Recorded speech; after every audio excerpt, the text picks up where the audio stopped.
afaan keessa bishaan as jala kan argite bishaan as jala jiru tokko si keessa hin jiraami bishaan si keessa jiru sun qofti bishaan san qofti wallahi bishaan sun qofti osoo daqiiqa takkaaf dhaabate burqaan bishaan san argite daqiiqa takkaaf osoo dhaabate warri saayinsiidha bishaan kanaa miti kadhuitu kanaa miti kun bu'aan isaadha kun deebisudha deebisudha kanaa gisee baay'ee dhufu bishaan jala kanaa burqaan argite azira kana bishaan achi jala jiru san jechuudha bishaan wayiti jira beekadu burqaa san burqaa hin dhaamnetu jira haga gaafa duutuutti burqaan sun daqiiqa takkaaf osoo dhaabatee jedhan warri haakimii dhaabate dubbatan osoo daqiiqa takkaaf dhaabate daqiiqaa miti sekendii takka lama sadii osoo dhaabatee namni jiraachuu hin danda'u jedhan sii galee Rabbiin subhanahu wa ta'ala burqaa kana wanni biraa dhiisiti waan sana gatisanii dhabbita dhusuuf jedhan namni bar sa'aatii kanatti beeka namticha addunyaa irratti abbaa qabeenya guddaa jedhaniini gaafa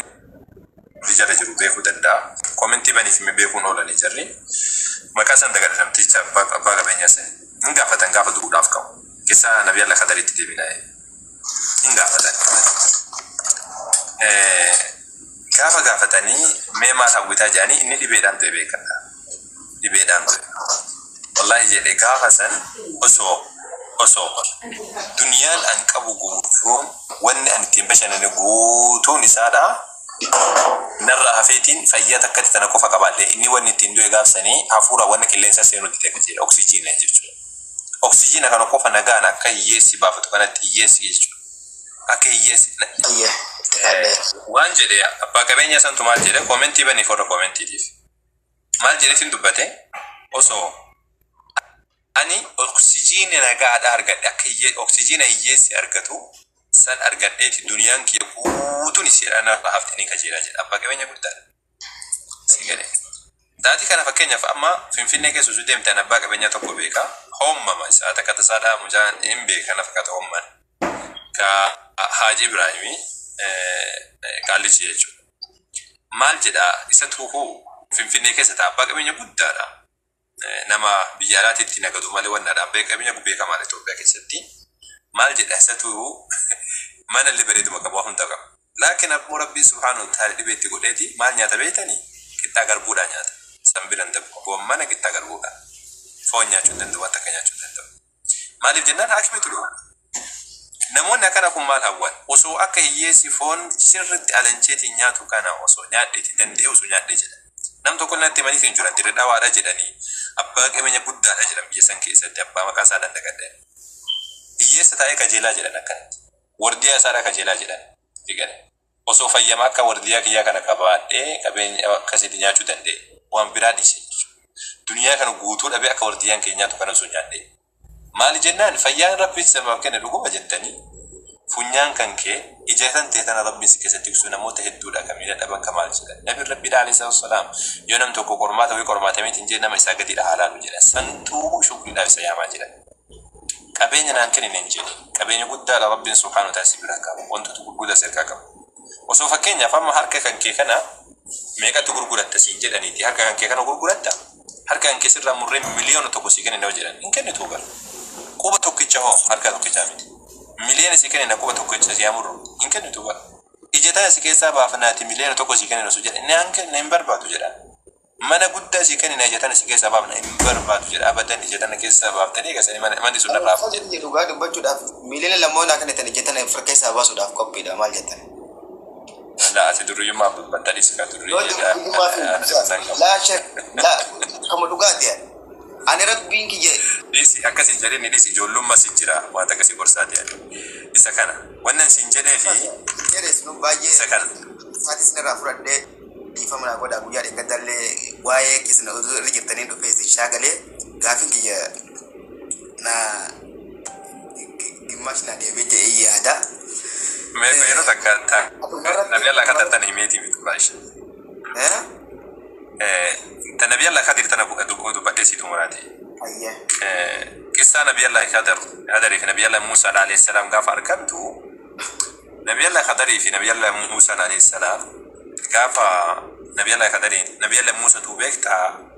enyutu rabbitu gafate enyutu rabbika da jide gafate jennan ana jide jennan rabbini tikabate wanta maalifu qabu dhabe nabiyyoota raawwanni barbaachisu gubatti qabuudha gabricha sirra beekumsa kenneef jira deemi bira dhaqee jedhe nabi Allah Musa alayhi salam deemsa guyyaa meeqa deeme osoo waan nyaati eega isa bira ga'eetiin jedhe nyaata yaadate samboodaan ammoo nyaanni kenname qurxummiin baddeetiin jirti tayyib qurxummiin baddee jirti qurxummiin badde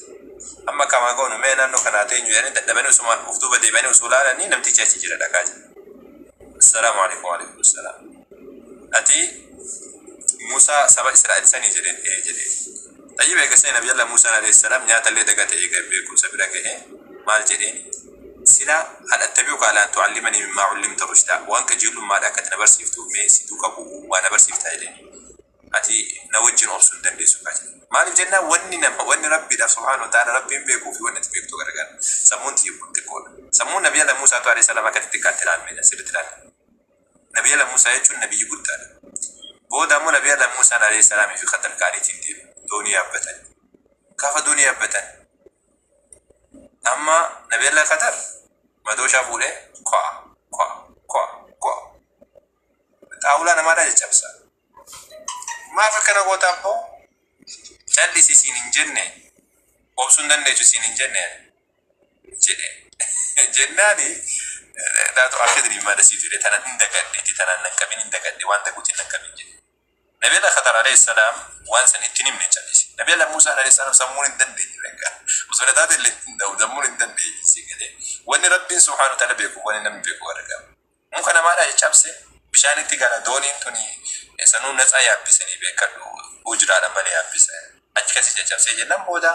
amma callisi jedheen wama ta'uu dhabeetiin callisi afaan eegasanii dhuftee wannaan jechuudha wannaan wahiidhaa simbirree dhufteetiin bahararraa dhuyite doonii sana dhaabbatte nabi Allah Khadar maal jedhee Musaadhaan alayhi salaam yaa Musaa jedhe osoo beekumsi kiyya kan si godhu kan keelloo osoo walitti qabameetiin jedhee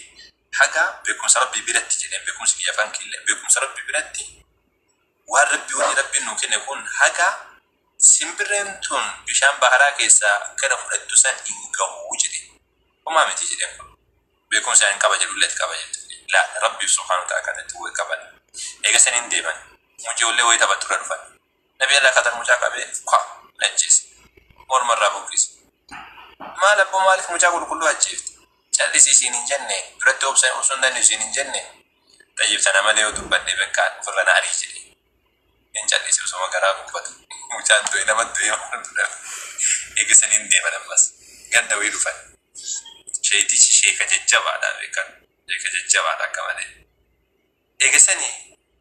ganda wayirra dhufanii jennaan mana kanaa nabi Allah Khadar alayhi salam kaaseetiin dhaabe gandi kunii ganda onaa wayiiti kaasee dhaabee ijaaree beeki ijaaree eegasanii ammoo namni ulamaan gariin ammoo ka'e jedhanii gandi ka'e jedhanii wallahu alam sanarraa kun haliin ganda bareechee ijaare akka hundattu yeroo guyyaa tokkoon illee haa ta'u guyyaa hedduun illee haa ta'u ni ijaare gandi sun ammoo dura keessummeessuu didan yoo barbaadde mana kana kireeffachuu dandeessaa jedhee ima carrashaanoo jedheen dura aadaa feerraa qobeeni ima carrashaanoo jedheen wanta qammaddaan baadhe nabi Allah Musa alayhi salam callisi jennaan hin callisu mana eegee jaarame silaallee mana eegee jaarame silaa mana keessa jiraatanii takka ammoo mana kiraa kennatanii miti kanuma wanni hojjetan nabi Allah Musa alayhi salam wama beeku dubbate garuu nabi Allah Khadar sanii fi miti wanni hojjete tana beeka addaan baane jedheen nabi Allah Musa alayhi salam nabi Muhammad alayhi salam osoo obsee silaa waa hedduu badannaa jedhan ergasanii ammoo maal jedheen amma itti muu jalqabe sitti maatii dhageeffatu jedheen waan dalagee kana dooniin sunii fuuldura isaaniidha mootummatu jira mootummaa doonii nama jala fudhatu jira mootummaan sun ammoo doonii nagaan fudhata doonii eebifte ammoo ni dhiisa rabbi nammoo subhaanahu wa ta'ala kanatti beekseenaan doonii sanaanii akka eebiftu godhe akka doonii sun jala fudhatamne jedhe nabi Allah Musa alayhi salam callise mucaan ammoo gaafa dhalatu nama jallataa ta'ee dhalate abbaa faati isaa nama nagaati mucaan kun gara jallinaa oofa jedhe waan sodaatame rabbiin kan kee akka biraa bakka buusuu fi barbaade jedhe mucaa san malee ammoo mucaan jalliin irratti dhalate hin jiru mucaa san qofatu dhalate eegasanii ammoo waa'ee manaadhaatti dubbate manni ammoo ka ijoollee lamaa wahiiti abbaa faati irraa du'aniiti abbaan irraa du'eetiin jira